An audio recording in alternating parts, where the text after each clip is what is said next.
ലോക hyper tension ദിനത്തോടനുബന്ധിച്ച് Thrissur government medical college principal doctor Indu PS സംസാരിക്കുന്നു. രക്തക്കുഴലുകളിലൂടെയാണ് ഹൃദയം രക്തം പമ്പ് ചെയ്ത് ആ രക്തത്തിലൂടെയാണ് നമുക്ക് ഏറ്റവും അത്യാവശ്യമായ ഓക്സിജൻ ശരീരത്തിലെ എല്ലാ കോശങ്ങൾക്കും ലഭിക്കുന്നത്. ഇങ്ങനെ പമ്പ് ചെയ്യുമ്പോൾ ആ രക്തക്കുഴലിന്റെ ഭിത്തികളിൽ പമ്പ് ചെയ്യപ്പെടുന്ന രക്തം ഒരു മർദ്ദം കൊടുക്കുന്നുണ്ട്, ഒരു സമ്മർദ്ദം. അതിനെയാണ് നമ്മൾ ബ്ലഡ് പ്രഷർ എന്ന് പറയുന്നത്. ഈ ബ്ലഡ് പ്രഷർ സാധാരണ നിലയിൽ 120 മില്ലിമീറ്റർ സിസ്റ്റോളിക് ബ്ലഡ് പ്രഷർ, അതായത് ആ പമ്പ് ചെയ്യപ്പെടുമ്പോൾ ഏറ്റവും ഉയർന്ന മർദ്ദം അതാണ്. ഡയസ്റ്റോളിക് 80 മില്ലിമീറ്റർ ഓഫ് മെർക്കുറി, അതായത് 120/80 എന്നതാണ് സാധാരണ രക്തസമ്മർദ്ദം, ബ്ലഡ് പ്രഷർ. ഇത് നമുക്ക് എല്ലാവർക്കും ഉണ്ട്. ചില സാഹചര്യങ്ങളിൽ ഈ ബ്ലഡ് പ്രഷർ ഉയരും. ഇത് 130/90 മുകളിലേക്ക് പോകുമ്പോഴാണ് നമ്മൾ ഉയർന്ന രക്തസമ്മർദ്ദം അല്ലെങ്കിൽ ഹൈപ്പർ ടെൻഷൻ എന്ന് പറയുന്നത്.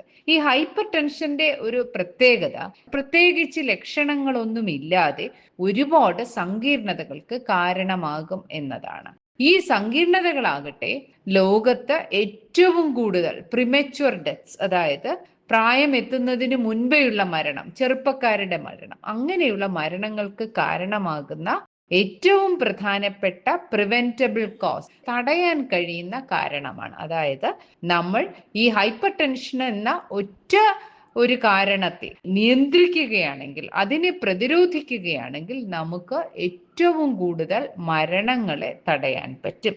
മരണങ്ങളെ തടയാം എന്നതിനേക്കാൾ ഉപരി ഒരുപാട് സങ്കീർണതകളെ തടയാൻ പറ്റും. ഈ രക്താതിസമ്മർദ്ദത്തിന്റെ സങ്കീർണതകളാണ് ഹൃദയാഘാതം അഥവാ ഹാർട്ട് അറ്റാക്ക്, സ്ട്രോക്ക് അഥവാ പക്ഷാഘാതം, കിഡ്നിയുടെ പ്രശ്നങ്ങൾ, കാഴ്ചയുടെ പ്രശ്നങ്ങൾ. ഇങ്ങനെ ഒരുപാട് പ്രധാനപ്പെട്ട ആരോഗ്യ പ്രശ്നങ്ങൾക്ക് കാരണമാകുന്ന ഒരു രോഗാവസ്ഥയാണ് ഈ ഹൈപ്പർ ടെൻഷൻ അഥവാ ഉയർന്ന രക്താതിസമ്മർദ്ദം.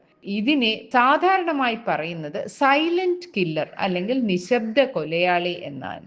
അതുകൊണ്ട് തന്നെ നമ്മൾ മനഃപൂർവ്വം ഇടയ്ക്കിടയ്ക്ക് ബ്ലഡ് പ്രഷർ പരിശോധിച്ചാൽ മാത്രമേ നമ്മുടെ ബ്ലഡ് പ്രഷർ നോർമൽ ആണോ, കൂടുതലാണോ, ചികിത്സ വേണോ, അങ്ങനെയാണെങ്കിൽ ചികിത്സിച്ച് അതിനെ നിയന്ത്രിക്കാനും നമുക്ക് പറ്റും. മെയ് മാസം 17 ലോകാരോഗ്യ സംഘടന ലോക ഹൈപ്പർ ടെൻഷൻ ഡേ ആയിട്ടാണ് ആചരിക്കുന്നത്.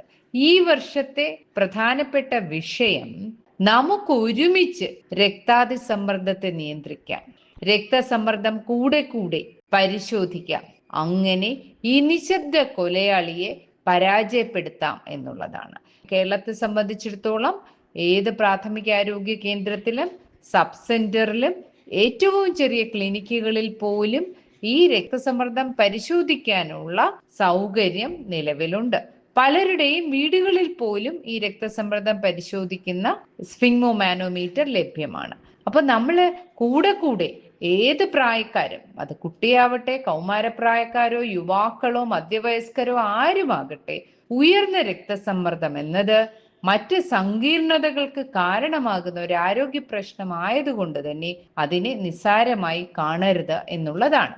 ഇനി നമുക്ക് രക്താതിസമ്മർദ്ദം എങ്ങനെ പ്രതിരോധിക്കാൻ കഴിയും എന്ന് നോക്കാം. നമ്മുടെ രക്തസമ്മർദ്ദം കൃത്യമായ ഇടവേളകളിൽ പരിശോധിക്കണം. പ്രായപൂർത്തിയായ ആളുകൾ 6 മാസത്തിൽ ഒരിക്കലെങ്കിലും രക്തസമ്മർദ്ദം നോർമലാണ്, പക്ഷെ വീണ്ടും പരിശോധിക്കണം.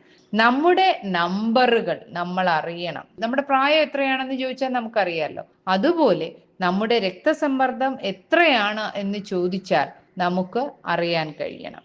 രണ്ടാമത്തെ കാര്യം, ഇത് നമുക്ക് തടയാൻ പറ്റും, നമുക്ക് പ്രതിരോധിക്കാൻ പറ്റും, നമുക്ക് നിയന്ത്രിക്കാൻ പറ്റും. അതെങ്ങനെയാണ്?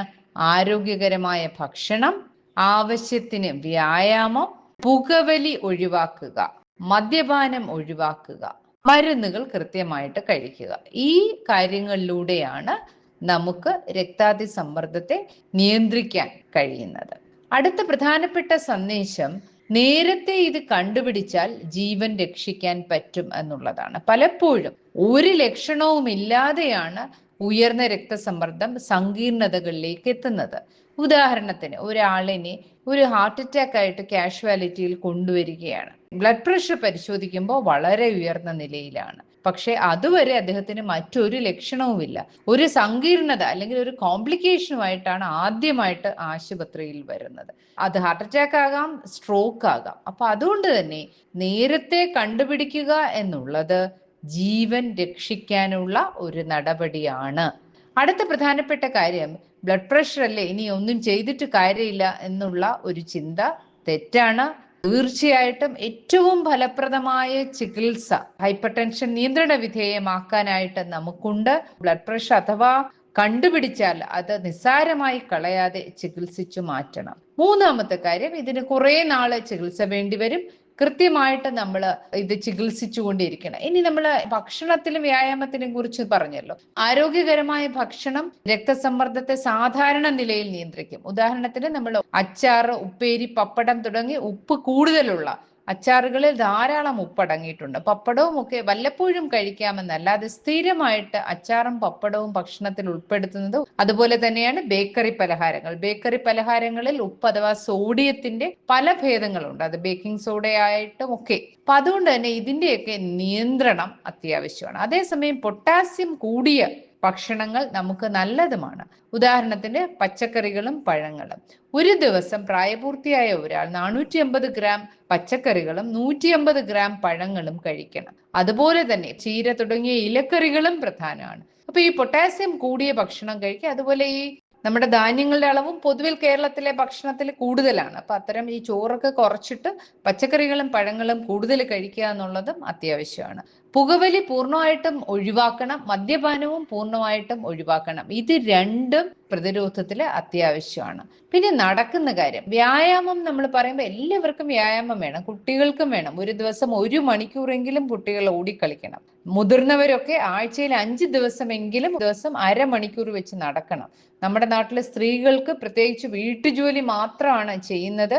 എല്ലാവർക്കും വ്യായാമം വേണം. എയറോബിക് എക്സസൈസ് എന്ന് പറയുന്നതാണ് ഈ നടപ്പ്, ഡാൻസ്, ഓട്ടമൊക്കെ.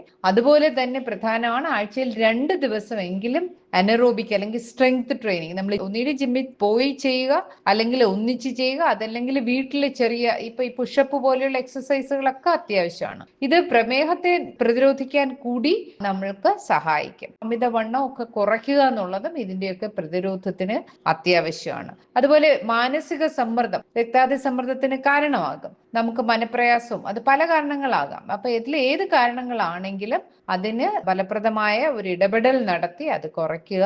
അതുപോലെ തന്നെ ആവശ്യത്തിന് ഉറങ്ങുക. ആവശ്യത്തിന് എന്ന് പറഞ്ഞാൽ 7 മുതൽ 9 മണിക്കൂർ വരെ ഒരു ദിവസം ഉറങ്ങണം. പൊതുവിൽ ഉറക്കത്തിന്റെ അളവ് കുട്ടികൾക്കും മുതിർന്നവർക്കും ഒക്കെ ഇപ്പോൾ കുറവാണ്. പല കാരണങ്ങളുണ്ട്.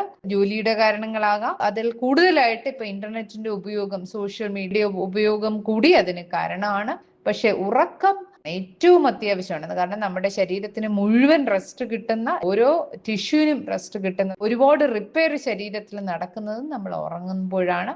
അതുകൊണ്ട് തന്നെ ഈ പ്രധാനപ്പെട്ട ഇടപെടലുകളിലൂടെ ഭക്ഷണം, വ്യായാമം, ഉറക്കം, സ്ട്രെസ് കുറയ്ക്കുക, പുകവലിയുടെയും മദ്യപാനവും ഒഴിവാക്കുക തുടങ്ങിയ ഇടപെടലുകളിലൂടെ രക്താതിസമ്മർദ്ദത്തെ പൂർണ്ണമായിട്ടും നമുക്ക് പ്രതിരോധിക്കാനും നിയന്ത്രിക്കാനും പറ്റും. രക്താതിസമ്മർദ്ദം അല്ലെങ്കിൽ ഹൈപ്പർ ടെൻഷനും BP കൂടുന്നതിന് മരുന്ന് കഴിക്കുന്നവർ കൃത്യമായ ഇടവേളകൾ, ഡോക്ടർ പറയുന്ന സമയത്ത് തന്നെ ആശുപത്രിയിൽ പോയി ചെക്കപ്പ് നടത്തുകയും മരുന്നിന്റെ ഡോസിൽ ഉള്ള വ്യത്യാസം വരുത്തുകയും ഒക്കെ ചെയ്യണം. ഇപ്പൊ നോർമൽ BP ഉള്ളവർ കൃത്യമായ ഇടവേളകളിൽ ബ്ലഡ് പ്രഷർ പരിശോധിച്ച് എപ്പോഴെങ്കിലും ബ്ലഡ് പ്രഷർ കൂടുന്നുണ്ടെങ്കിൽ അത് കുറയ്ക്കുവാനുള്ള നടപടികൾ. ഈ ചികിത്സ എന്ന് പറയുന്നത് മരുന്നും ജീവിതശൈലിയിലുള്ള വ്യത്യാസങ്ങളുമാണ്. ഇത്തരം ഇടപെടലുകളിലൂടെ നമ്മൾക്ക് രക്താതിസമ്മർദ്ദത്തെ നിയന്ത്രിക്കാം, അതിനെ പ്രതിരോധിക്കാം, അതുമായിട്ട് ബന്ധപ്പെട്ട സങ്കീർണതകളെ നമുക്ക് ഒഴിവാക്കാം. ലോക ഹൈപ്പർ ടെൻഷൻ ദിനത്തോടനുബന്ധിച്ച് ഇതുവരെ സംസാരിച്ചത് Thrissur government medical college principal doctor Indu PS. Ekashaka